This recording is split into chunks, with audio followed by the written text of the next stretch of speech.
All right, we are at Casa de Emanuel at your Pratt Pack, the first of two. My dear friend, the former proprietor here, Lou Bellino, going into the East Liverpool Hall of Fame.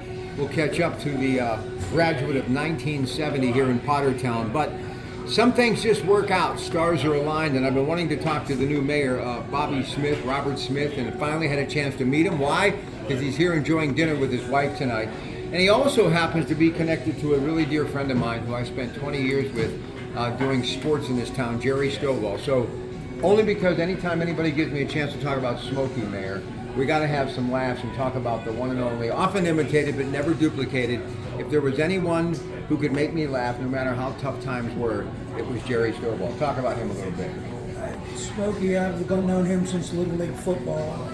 He was a referee when I was playing Little League football. That's how much older he was than I was. Right.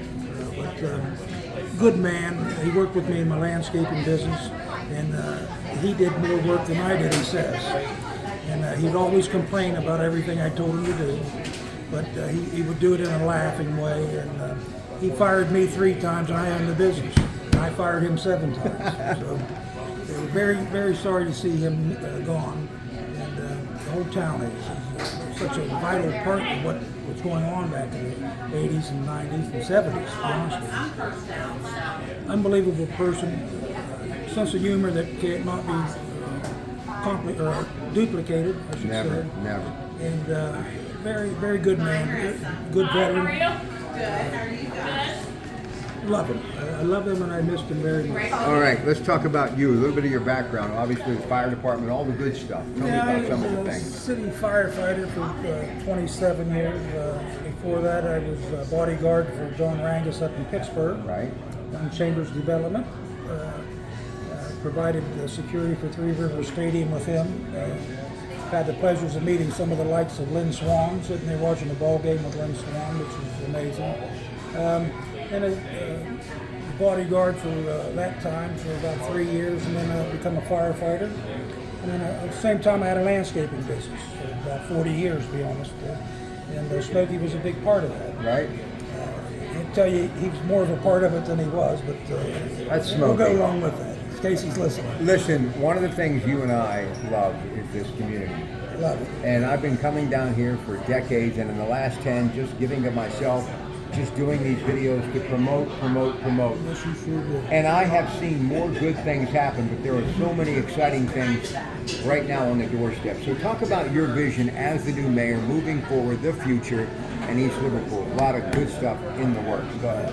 We're trying to change the perception of East Liverpool, and that's going to be done with time. We've been beat up for about 50 years with some of the more negative things. We're going to raise the housing stock up and give people opportunities to do some things. A lot of investments have been going on from Mulberry Street. Will be repaved. The whole road will be restructured from the bottom clear up with new street lights, new sidewalks, new sewer lines, water lines, gas lines, and that'll go clear to the state line. That's a $40 million project with the federal government and the states combined. Got bike trails coming in through all grants. That'll be from clear up to Latonia, and it'll come to the point of beginning in East Liverpool, which people don't understand the point of beginning. I'll get to that in a minute, but then the other bike trail will come to the point of beginning, which is at S.H. Bell. Point of beginning is 1785. The first surveying stake was driven in the country, and it was right by S.H. Bell. So the whole country is surveyed from S.H. Bell. Never knew that. No, a lot of people don't. And then we just applied for a grant to become it's called a 250 city for the state of Ohio. In 2026, it's the 250th anniversary of the country. Ohio is doing a program. They're going to name 250 cities in the state to become one of those cities to entertain the fact of how important Ohio was to the beginning of the country. So when we called and talked to the people about that, I asked them, who's the other 249 cities? Villages and cities and this and that. Right. And the guy laughed, and I explained to him why we ought to be the first one in the beginning. And they bought into it, and it was a $50,000 grant with that too. So we're trying to get that all done. That'll be, the executive director is coming April 10th to do a tour of this facility. And there's been talk of a visitor center up there to let people realize the importance of that day. And, that's exciting. The water department's getting revamped a little bit. The police department's really stepping up and doing a wonderful job in their jobs. The street department's doing well now.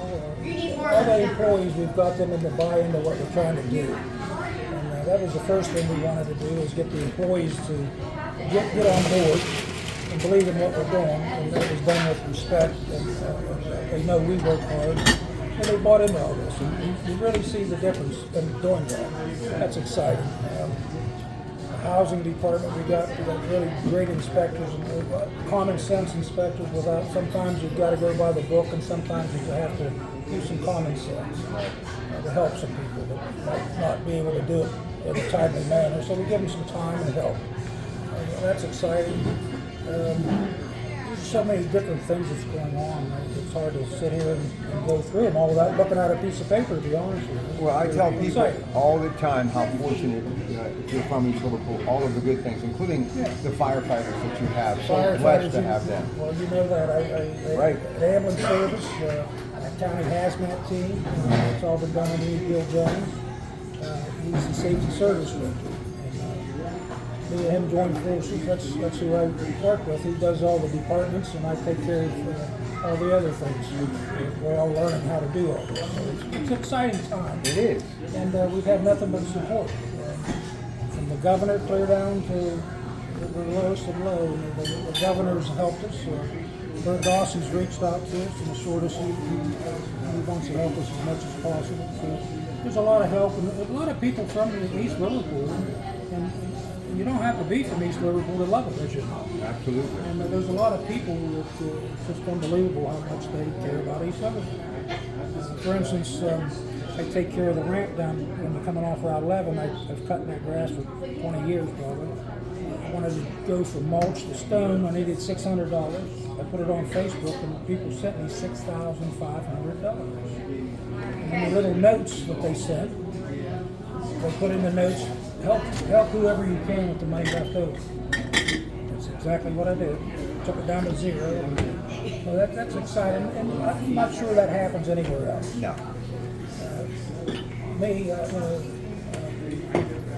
As you described me as a bodyguard, a firefighter, and a union president, so you understand my temperament probably a little bit. But with that, I was overwhelmed that people give me $6,500 when I only needed $600. That was exciting, and that pretty much is the core of what we are. You know what I mean? It's so exciting to see good people, especially in today's time. All you hear is the bad. Way too much good to focus on that. There's a lot of bad. There's a lot of good in here in town. What people don't realize is the problems we have, they certainly don't stop at the city limits. No.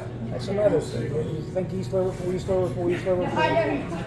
bad perception, but it does not stop at the city limits. And we're correcting some of these things little by little and helping people do it at the same time. So it's exciting times in East Liverpool. Like I said, a lot of people have bought into what we're trying to do, and that shows them what I won by. There was a three-person race. I got 50%. They got 26 and 24. First time I ever ran for office. What made you decide? What was the moment or a few moments you said, I'm going to run? Believe it or not, I was working at the cemetery out in Columbiana County Memorial Park. I had buried 400 people, and that touched my heart so much that I was in the chapel one day and I said a prayer. What to do? There's a lot of people who came to me and wanted me to do this, which I was overwhelmed and thought they was kidding at first. Right? The more people came to me, the workers came to me. Everywhere I went, people was, "Are you going to do this?" And I said no for the longest time. And then my 30-year-old son overdosed from fentanyl 2 years ago. Can't even describe that, needless to say. That changes you, and it gives you a different perspective of life. The cemetery gave me a different perspective because I buried 400 people like I buried my mother. You do that 400 times for people, and you see the the response and the love and the caring that you can Sense give of them. duty too, with all the names that you Absolutely, recognize. yeah. I felt like I was standing on the vault, letting them go to heaven, to be honest with you. Right. And that's an overwhelming feeling. I mean, how many people can say that? Not many. So I've been blessed with that. So when I couldn't decide if I should run for mayor, people said, go and pray. I went in the chapel to clean it up one morning, and I found myself sitting in the front seat, which I don't sit there too long, but I sat and I prayed to have him show me what he wanted me to do for him. Not about me, it's about him. And show me some signs, because I told him, I said I wasn't real smart and I needed some signs. Joking with God, which is not what you should do, I suppose. But when I opened up the chapel door, just like that, there was my first sign, and for 2 or 3 weeks, it was just one sign after another. Very blatant. So I went back in the chapel and prayed to stop showing me the signs. I get it, and I'll do whatever you want me to do. And that led me to sign up to run for mayor. And I love it. It couldn't be any better than it has been. It's overwhelming. I can talk to someone that's a homeless person at 8 o'clock in the morning, and by 8:15 in the morning, I'm talking to a Sherrod Brown, senator, calling the governor's office. So I get to do all the things I've ever wanted to do, and it's based on helping people. From a little paper boy in Dixonville, I passed a TV guide, the paper route, the Grit, a magazine that people don't understand or know about probably. But so as a little boy, I got to do what I wanted to do, helping people, and firefighter. Still doing it. Still doing it. Bodyguard, that's helping people. So it's all worked out well, and this is the best spot for me to be in my life, to be able to help people all over the whole area.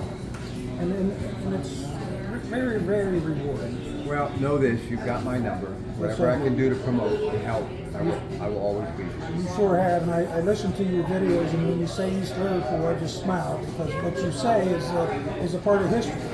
Yeah. And I remember that. I played for the Pratte when I was 9 and 1. And what an exciting time with Bobby Fair, Ernie Washington, Ronnie Johnson, all of them. I have to mention Mike Wise just in case he hears this. What an exciting time.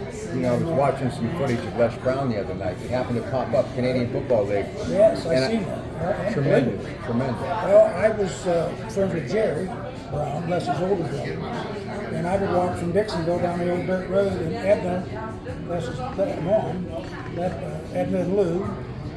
Edna was such a sweet person. We could be bad as could be, but she would always stick up for us. Right. Well, when I was bad, my parents didn't stick up for me, so I liked to go to Edna's house because we could be bad, and she would stick up for us like crazy.